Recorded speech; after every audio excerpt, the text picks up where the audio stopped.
The following is rated not safe for work. It contains strong language, adult situations, and lots of spoilers. Discretion is advised. In the criminal justice system, cinematic-based offenses are considered especially heinous. The dedicated attorneys who investigate these villainous films are members of an elite squad known as the Reels of Justice. These are their stories.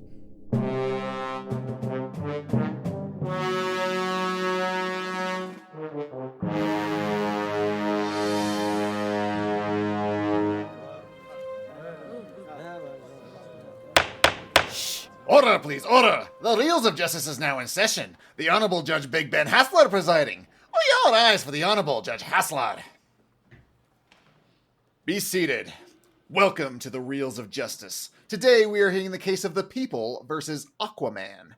Aquaman is a 2018 superhero movie following the exploits of Arthur Curry, half man, half Atlantean, as he seeks to claim the throne of his undersea kingdom. For those of you unfamiliar with our court proceedings, we are here to determine if this film is guilty of being a bad movie. As always in this courtroom, films are considered excellent until proven awful, and the burden of proof lies upon the prosecution to prove beyond a shadow of reasonable doubt that this film is guilty. Mr. Dylan J. Schlender, you are appearing on behalf of the prosecution. You may begin your opening statement. Thank you, Your Honor. Another day in court, another day of stopping the cultural barbarians at the gate. But this time, they're led by David French, of all people? I suppose that would make these barbarians the Franks at the gate. But let me be frank with you. Aquaman is a shallow, derivative mess of a movie that seeks only to ape what has worked for Marvel and eschew any of the uniqueness one could argue DC had. Director James Wan is out of his depth, and this is the directorial equivalent of watching a man push the pull door. And lastly, my most salient point, Toto's Africa is one of the top 5 sacrosanct rock and roll songs of all time, and Jeff Porcaro would be spinning in his grave if he heard this disgraceful sampling. Objection. You can't object during my opening.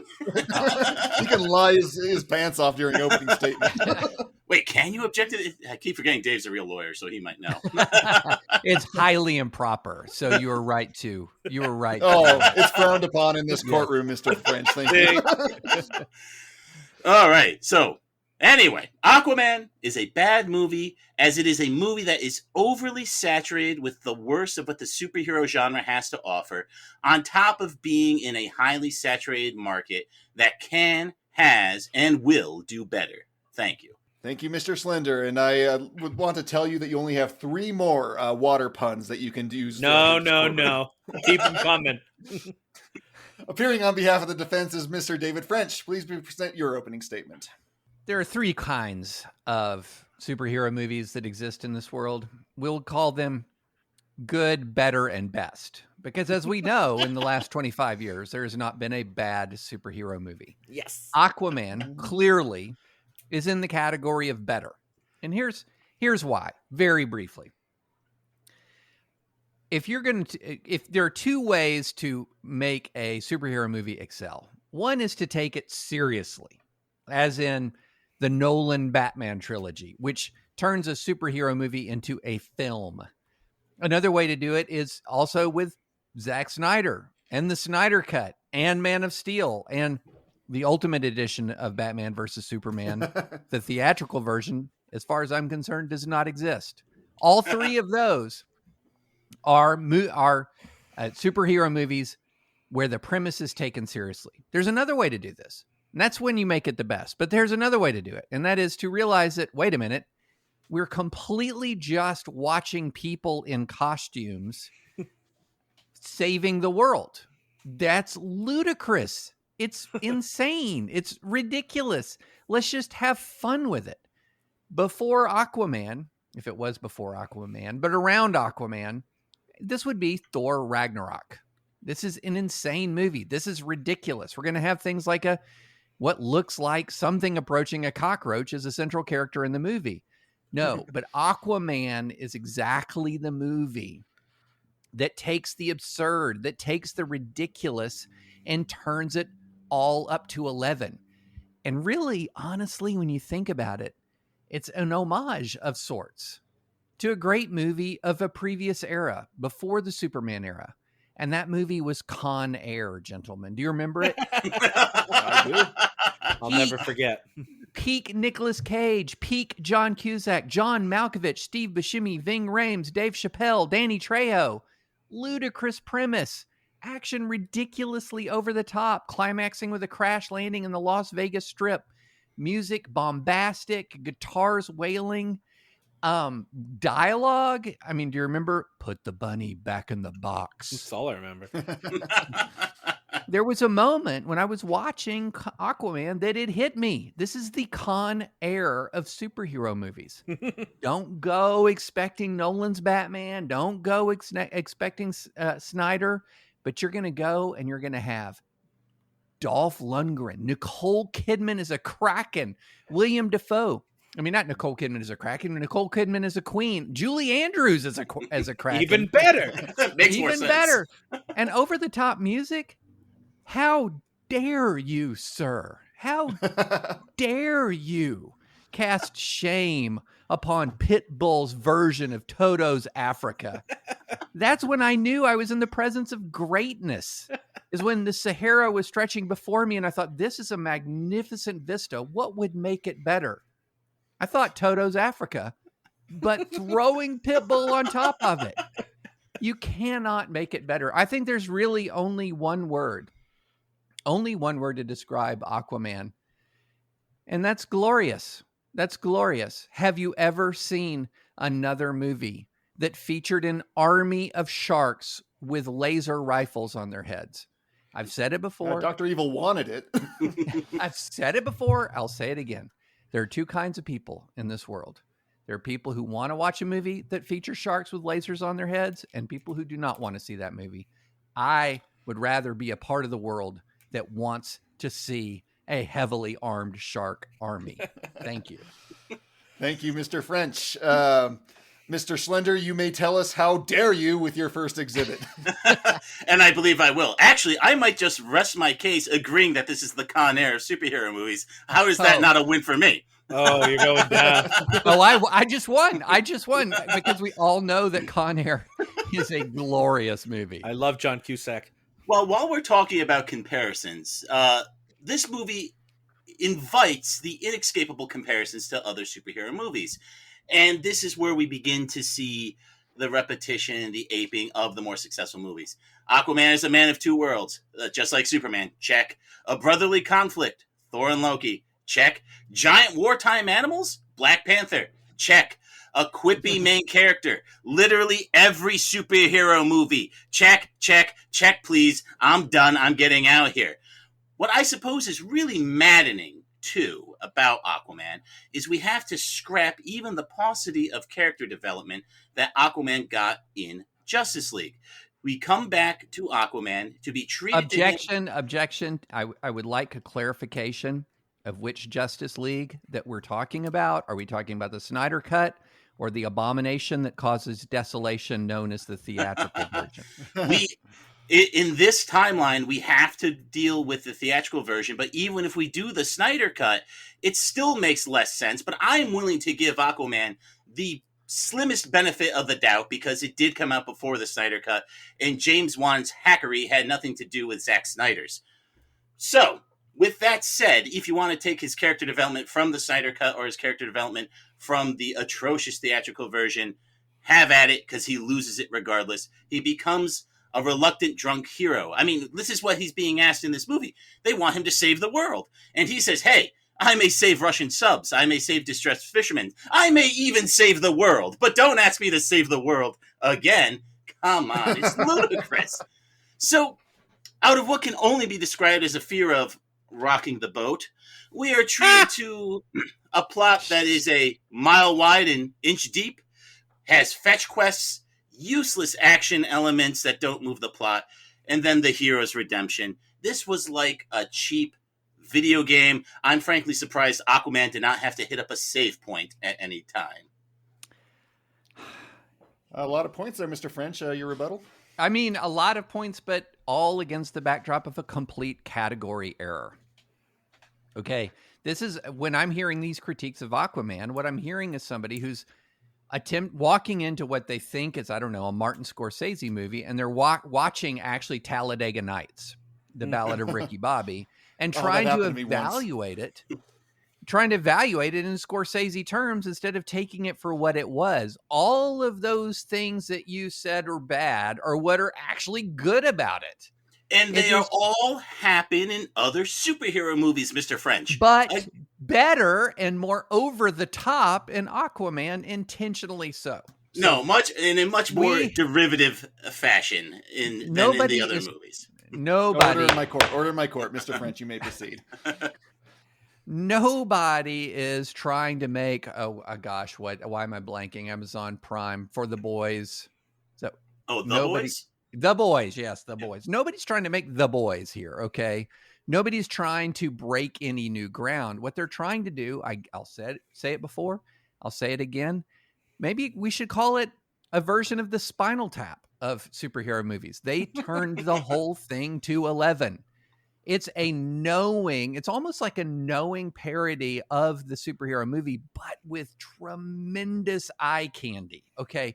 If you want visuals, think about the moment when Aquaman dives into the trench and he is swarmed by I don't even know what they're called, the residents of the trench, the trenchers, whatever you want to call them. Just the horrible fishmen. David Trench. Horrible fish people. That's an incredible visual in a ludicrous moment, because we're asked to believe that we'd never known that there were these thousands upon thousands of sea creatures. It's all suspended disbelief. All of it, the whole thing from start to finish. So if you walk in and you think you're going to be watching Zack Snyder, you're going to be disappointed. As soon as I walked in, I realized, this is Thor Ragnarok, but more. And sure, it's derivative. It's not trying to break new ground. It's trying to be more of the old ground. And it does it so well. Oh, it's trying to be more of the same. We've heard this tune. We've seen this movie before. But actually, my next point addresses some of the things Mr. French brought up, if I could proceed, Your Honor. Please. So, the great failing of the DC... you were going to proceed anyway. Well, of course. Yeah, I know. He's going to do it. You're lucky to ever get me to shut up. So, here we go. Maybe because I want you to. The great failing of the DC universe is the lack of unity of vision.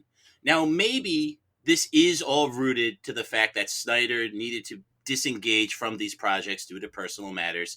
I'm not looking to play the blame game, but I do blame James Wan. Even Patty Jenkins of Wonder Woman had more vision than we get in Aquaman. And what is so troubling is Wan is no stranger to atmosphere or building universes, because he achieved success in the horror genre largely because of those two factors. So in a bold move, he decided to try being a hack. We don't know why. So what should have been his strongest showing was actually something David had just brought up, the creepy monster fish.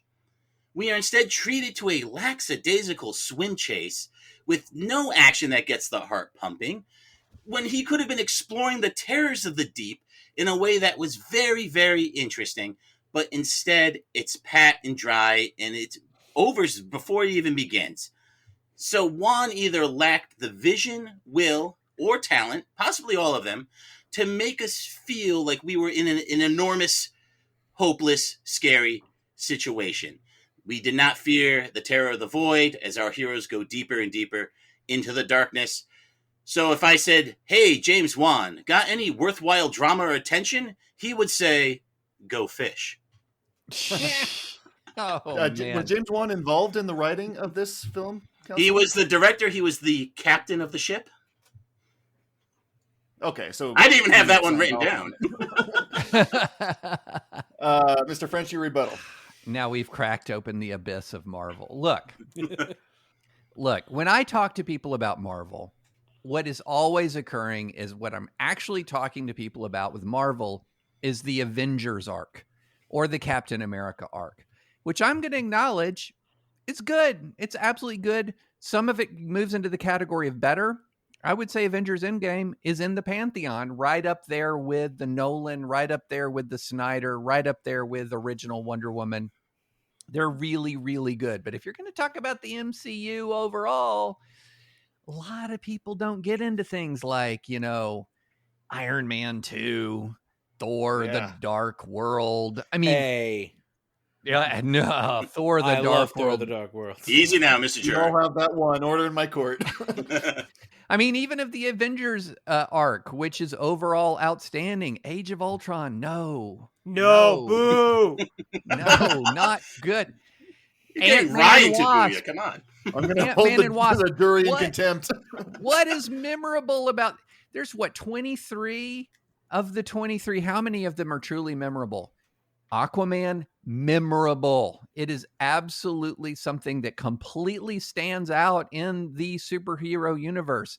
Once again, why? I'm going to go back to the same thing. It is intentionally, magnificently, extraordinarily over the top. I mean, how when you're delivering a line that says, I'm going to be pause, Ocean Master. Bum, bum, Dun, dun, dun. Everybody knows what's up there, and it's fantastic. It's fantastic. Give me a line from Thor Dark World. A line, any line. There's none, not one that you can remember. Much less, gosh, the Incredible Hulk. I can remember it from 2008. I mean, I thought it was good. Maybe it was good. Who's brought up that movie ever in a decade until this moment? Me. Aquaman will be talked about in a decade. Well, if I could move on to my last point, then we'll have to let the jury decide how much Mr. French just hung himself with his besmirching of Thor: The Dark World. My last point. Yeah. All I did was I pulled out my best argument too soon. That's my problem. I gotta sit on those.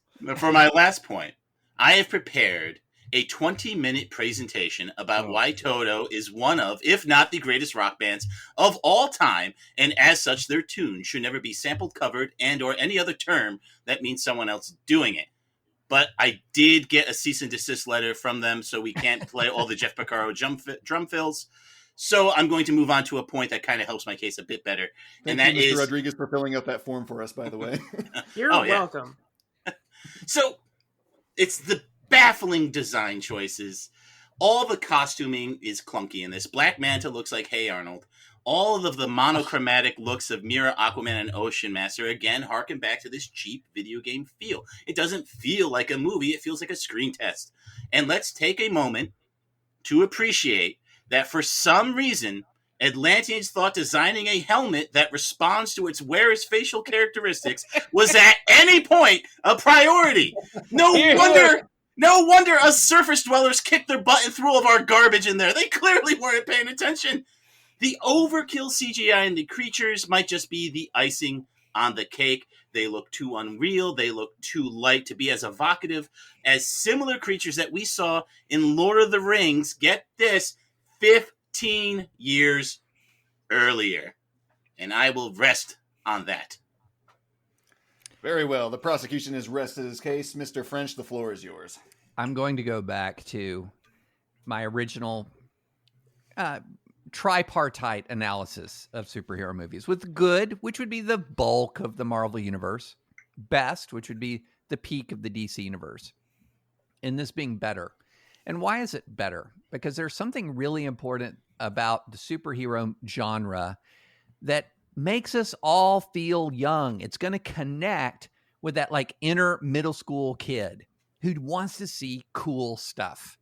And I defy you to imagine a cooler scene than a undersea battle between laser suit shooting sharks, a giant Julie Andrews kraken, a crab army that then culminates in single trident combat on a storm-tossed sea.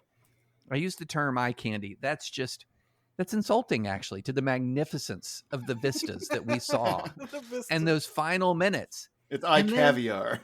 And then if you want a little bit of heart, if you want that, that pathos, that the tug and that pull of real and raw emotion, is that when Mira and when Aquaman realize their love for each other, in the middle of a chaotic battle with thousands dying by the moment, they still have time for that climactic kiss.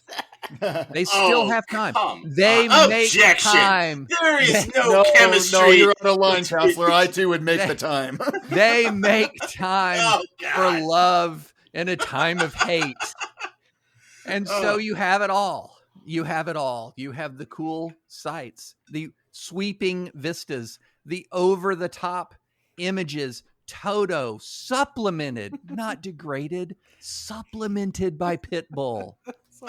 And then in the final moments, the triumph of love over hate. I don't know what more you would want in a superhero movie not helmed by a man named Christopher Nolan. I think Any rebuttal? I do think when you look at this in broad strokes, like Mr. French just pointed out, it is a very paint by numbers kind of story. This idea of them making love, they have no chemistry throughout this whole movie. They're just quipping back and forth. You would see this in like Ant-Man and the Wasp, for example. I mean, there's nothing great that they're doing here. And the fact that this is James Wan, a director who usually is a man of vision, to go such a prosaic route, it's terrible, and it is insulting. That's my rebuttal. Mr. French, do you have any other exhibits to bring forth?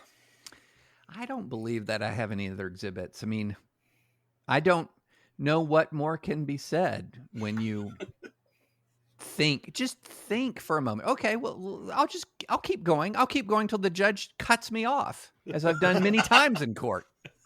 Lovely. We could do that. Absolutely, you can do that. Filibuster's not a thing in this courtroom, Mr. French. But you know, when you see Nicole Kidman at the beginning of the movie, and you're thinking, what a delicate, regal queen. And then the Atlanteans come in, and she instantly, credibly, ferociously turns into the greatest single warrior in single combat on the planet Earth at the moment, not named Wonder Woman or Superman, and that's Nicole Kidman doing that. You're not going to see that It's anywhere. CGI Nicole Kidman doing that. You didn't even know they were making a movie. You could quite literally see that anywhere you have a computer. How dare you, sir? She trained for that role. How dare you? Yes, we've all known Nicole Kidman's always had these spats of being out of shape and not being beautiful. I mean, come on. How easy is it to put Nicole Kidman in that role?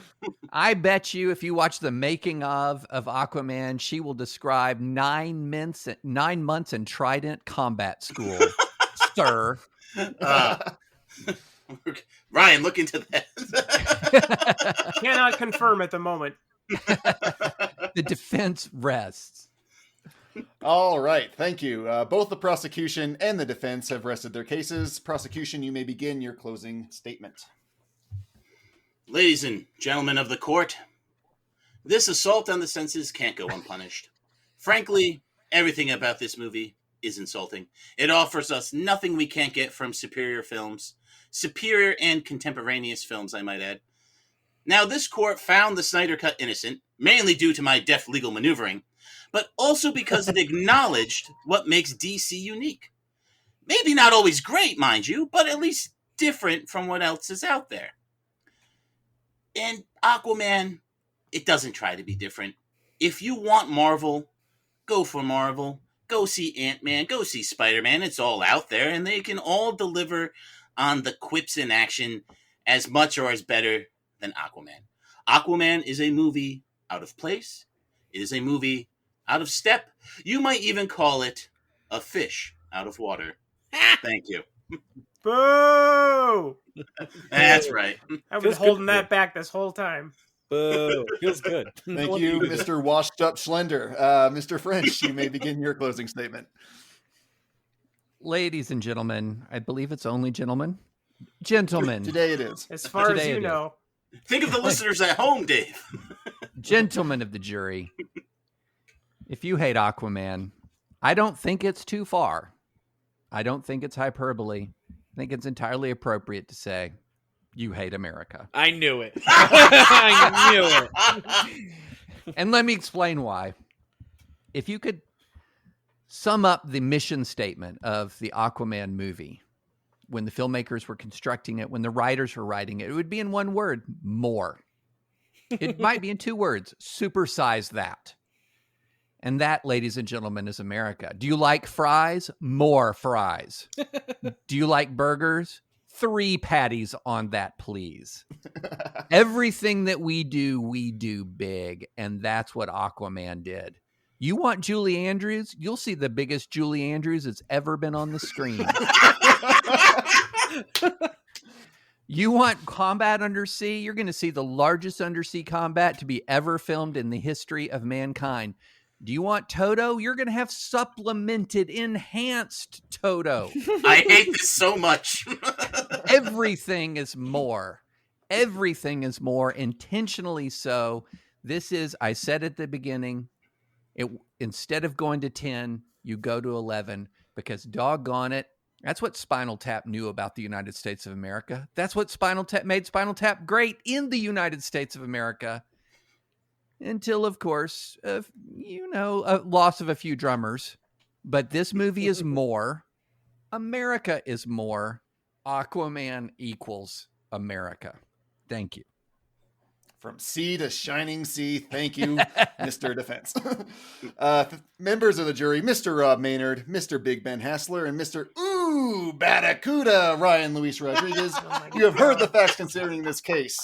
Now it is up to you to determine that this film is guilty of being a bad movie. The bailiff will escort you to the deliberation room to render your verdict. Can anybody tell me just where that region in Scotland Mira was supposed to hail from? Ain't no shade I'm familiar with. Okay, so oh shit, never mind.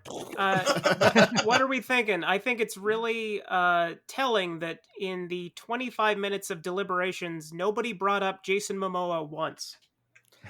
That's a curious omission. That's a curious omission, considering he's terrible. He has his Awful. moments. He's Not awful all in of this them. fucking movie. I have to agree with Ryan because he can't do the quippy thing at all. He doesn't have the wit he for it. looks very badass, I don't know does. about that. but he really doesn't whoop anyone's ass at all in the whole movie, right? Yeah, but like Steven Seagal can whip people's asses, but that guy's like 800 pounds. So Like, can who Nicole cares? Kidman. That's true. Momoa. He's not the strength of the movie. Like, he's not what you go see, and that's pretty problematic.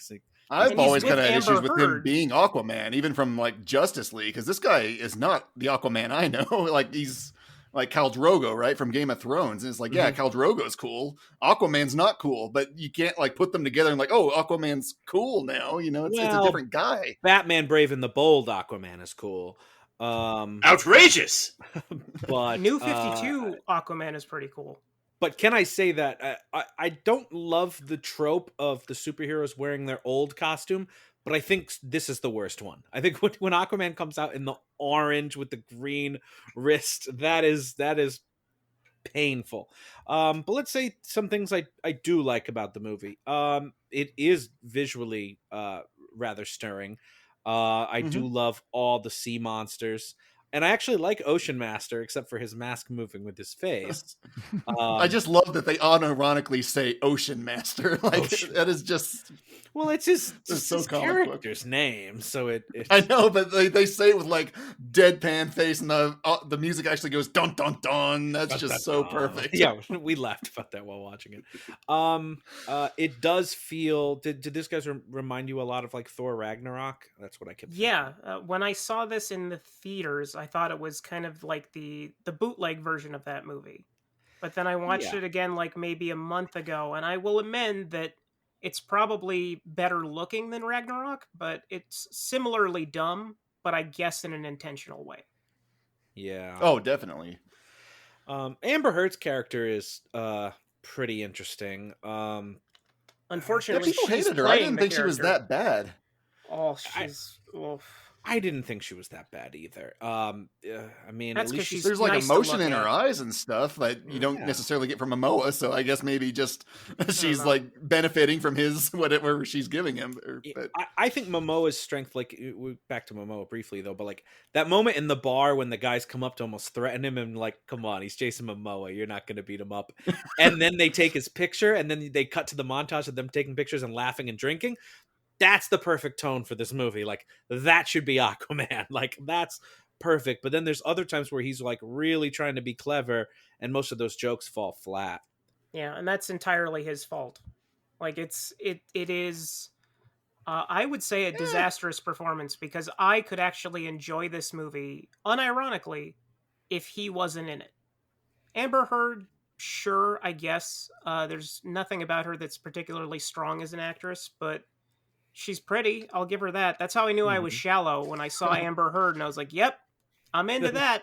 That's how you knew you were shallow, huh? that hair is fake, though. That hair is so fake. The hair is so Little Mermaid.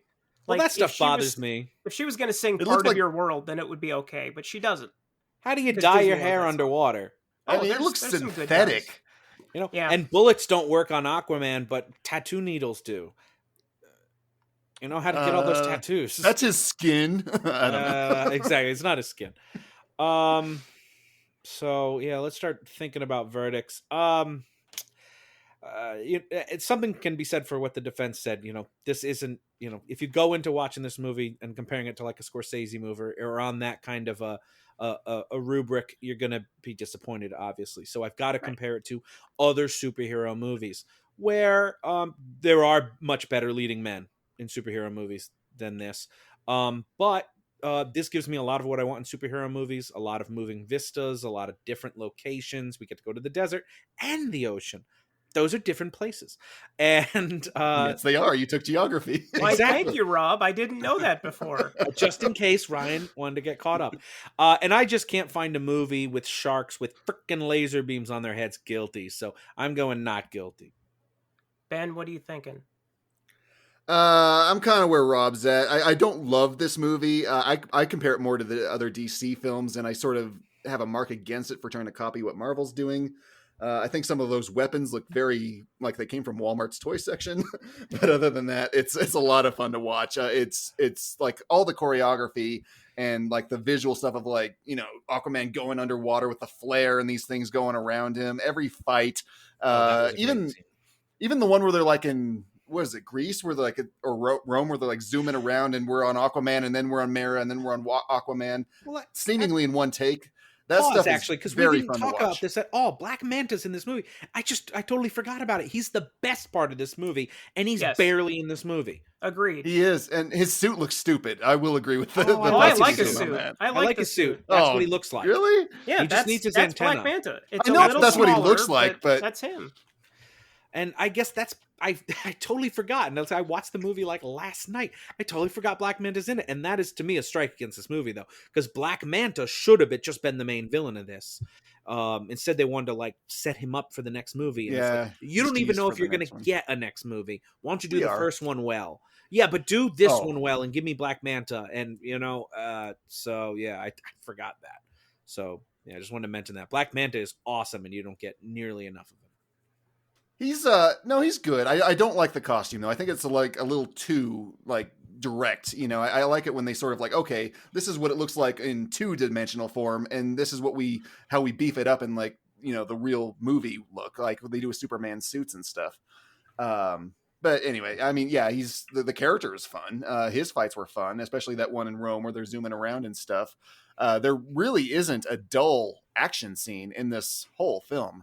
And there is fetch quest stuff, but even the fetch quest stuff, like at least it's filmed well and at least it's entertaining enough that it keeps you in. So I am also going to go with not guilty. Interesting. So the defense lost me when he put Yes. Zack Snyder in the best category and Marvel into the good category. That is not true, sir. Guilty. All right. So I need to come back on the Snyder cut. That's all I'm going to say. Oh, we did already did the it. Snyder cut. We already did the Snyder cut. You did the Snyder cut It was already. not guilty. It was not guilty. No, I argued for it being not guilty. I'm a great lawyer. But we did Wonder Woman 1984, and it was guilty. It was very guilty. Yay! So, let's get out there and tell that a very handsome judge. You betcha. Mr. Foreman, have you reached a verdict? We have, Your Honor. For some reason, in the case of The People vs. Aquaman, we find the defendant not guilty of being a bad movie. Very well. The verdict is so rendered. As such, I hereby order that Aquaman is free to go and not to be subject to any new cuts or extended editions. This is a court-mandated requirement. Court is adjourned.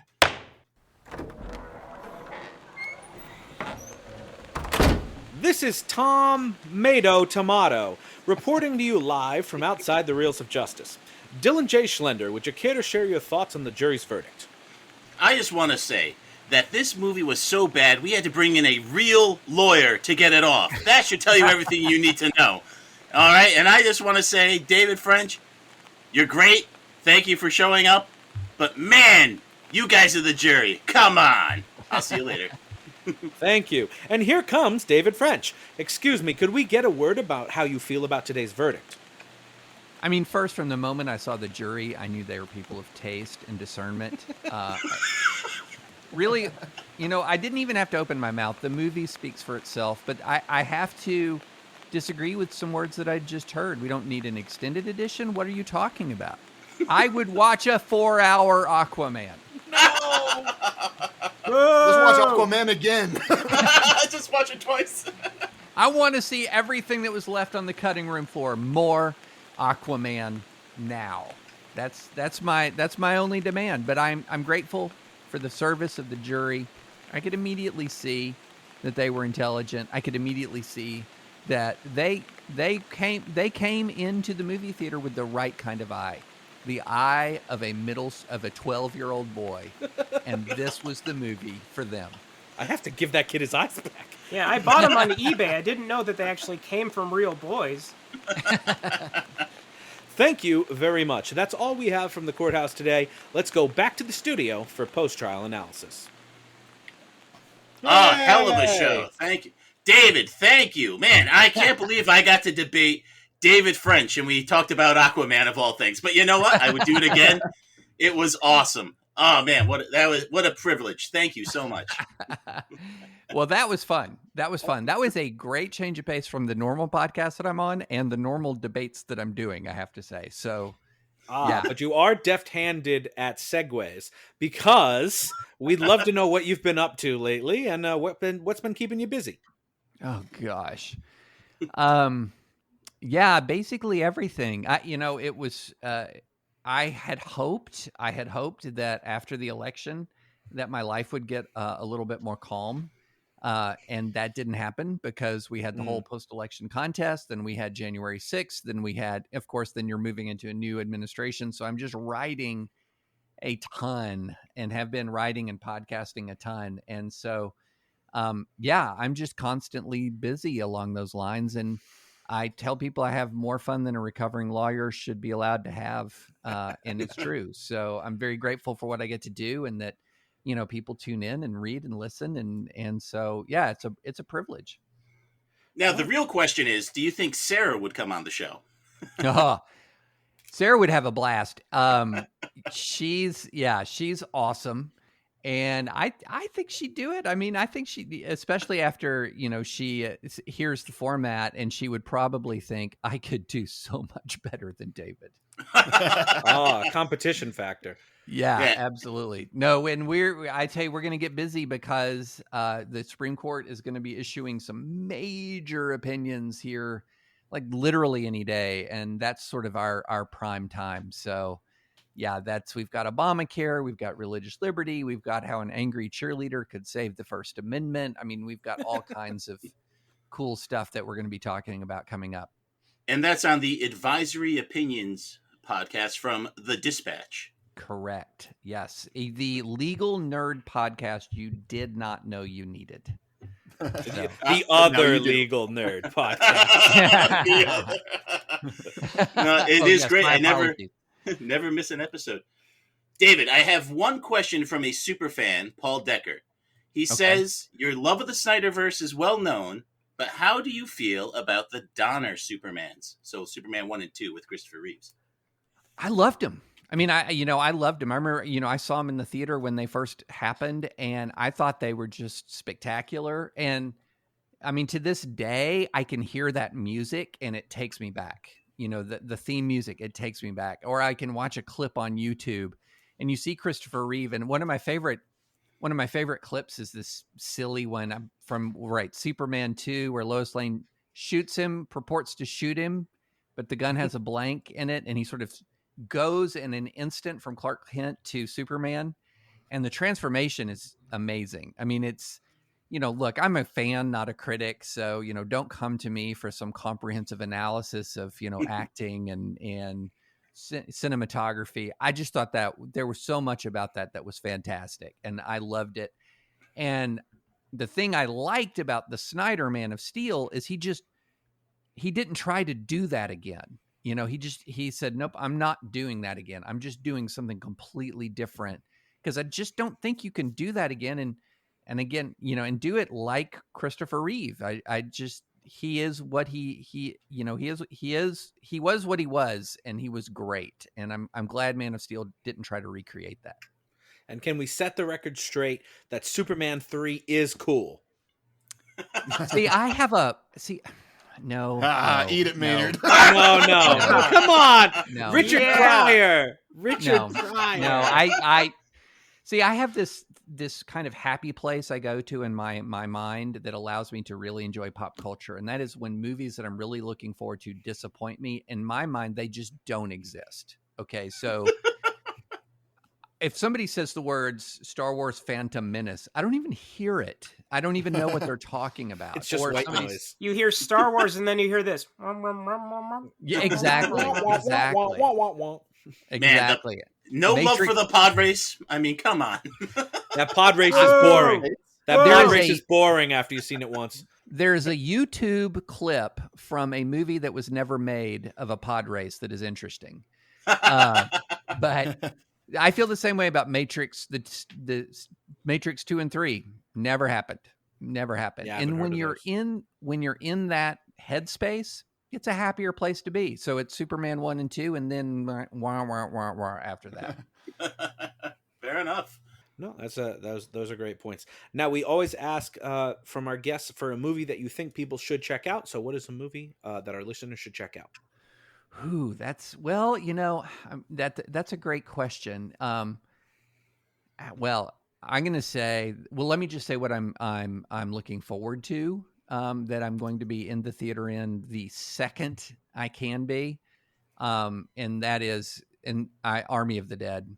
I mean, what a spectacular trailer that is! If it is 1/10 as good as that trailer, I might just not leave the theater and just keep watching. Nice. Clue me in on this. I don't watch trailers because I feel like they kind of spoil movies for me. So what's this about?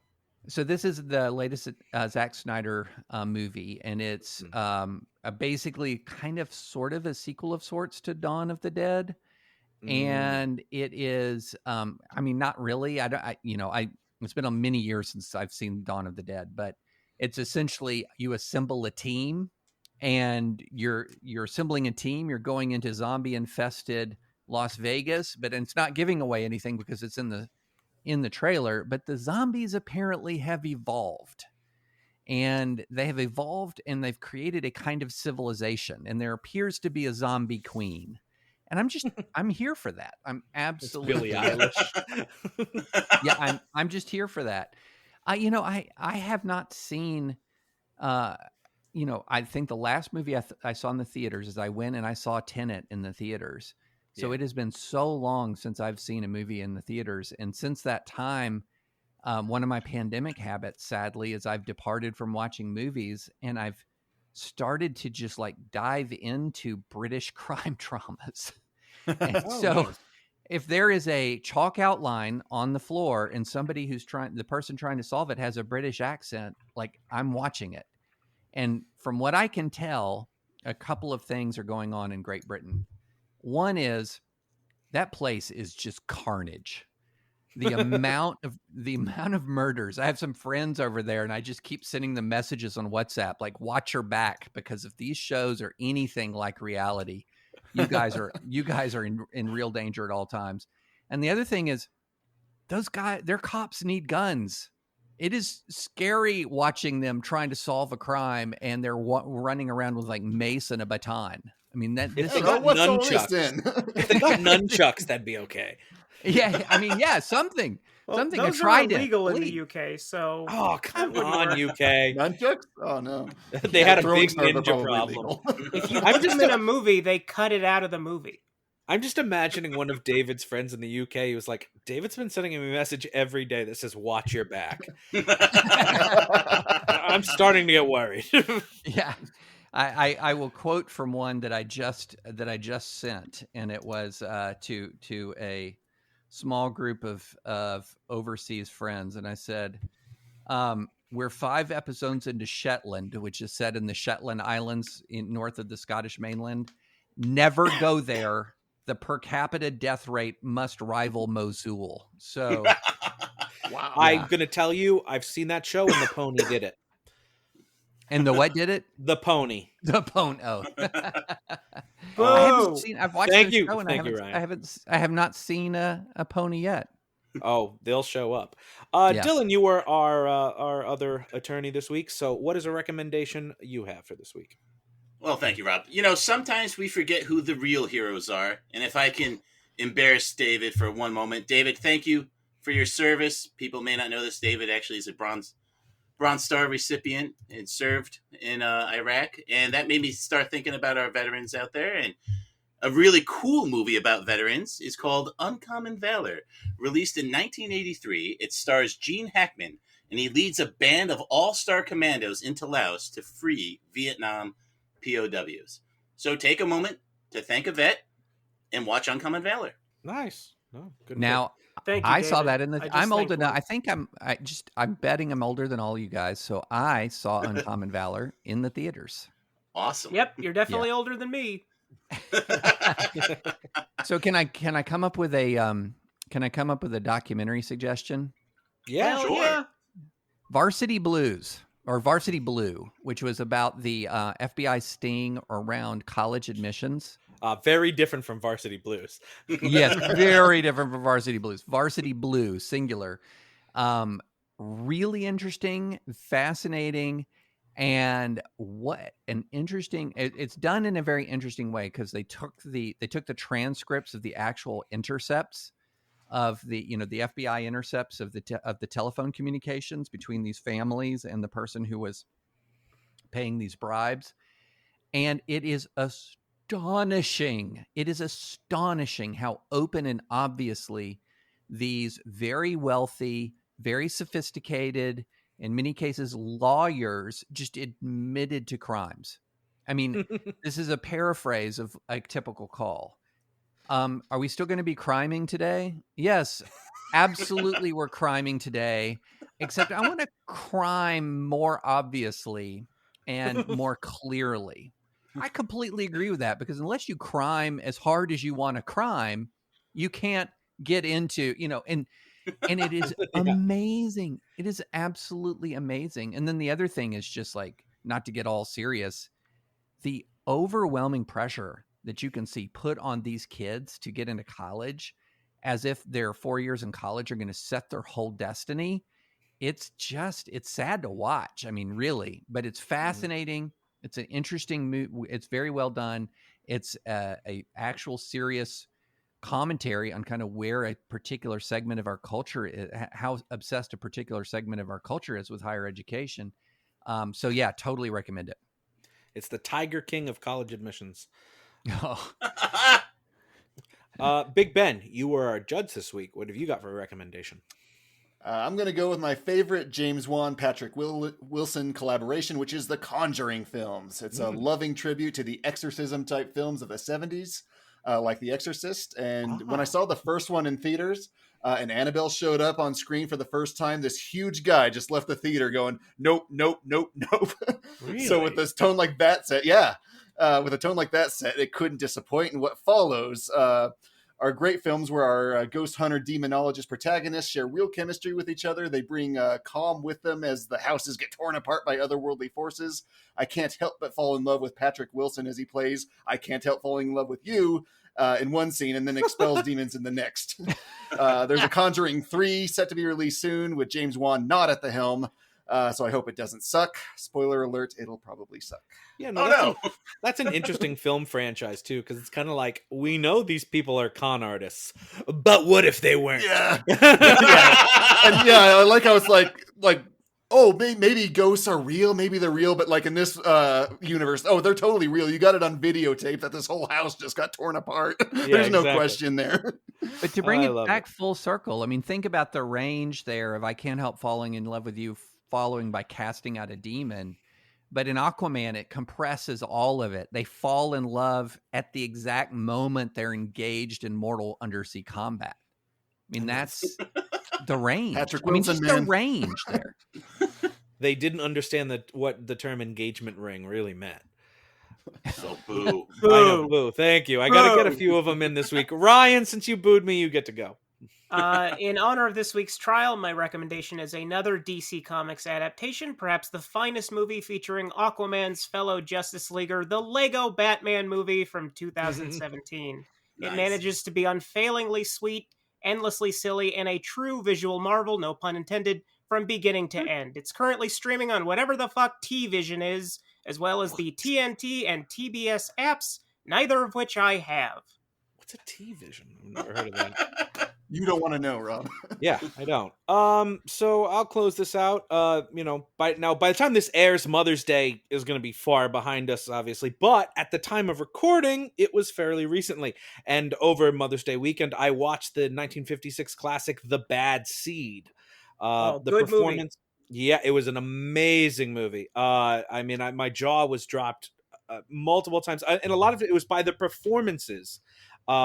As particularly Eileen Heckert, who plays the mourning alcohol abusing mother, Hortense Daigle. And the movie, I think 3 of the main actresses in that were all nominated for Academy Awards that year. 2 for supporting. That's true. Yep. Yeah, because I looked it up. I was like, she had to have gotten an Oscar nom, and she had a Golden Globe and an Oscar nom, and I'm like, that's deserved. So if you haven't seen this one, make it a high priority, and while you're at it, give your mother a call. She worries about you knuckleheads. It comes up on the Watch TCM app like every 2 months. So if you have that app, stay looking for it because it will be back. Mm-hmm. I say buy it. Buy it. But it's only on DVD. See, I can't. Oh, no, I have it on digital. I've bought it on digital. I don't talk about digital. I'm talking Blu-ray. You should, Ryan. Sorry. No, I need it in my hands. I need antediluvian sensibility. Not in my hands. It doesn't exist. I thought of it too because in many ways, Ocean Master is a bad seed. Boo. Thank you.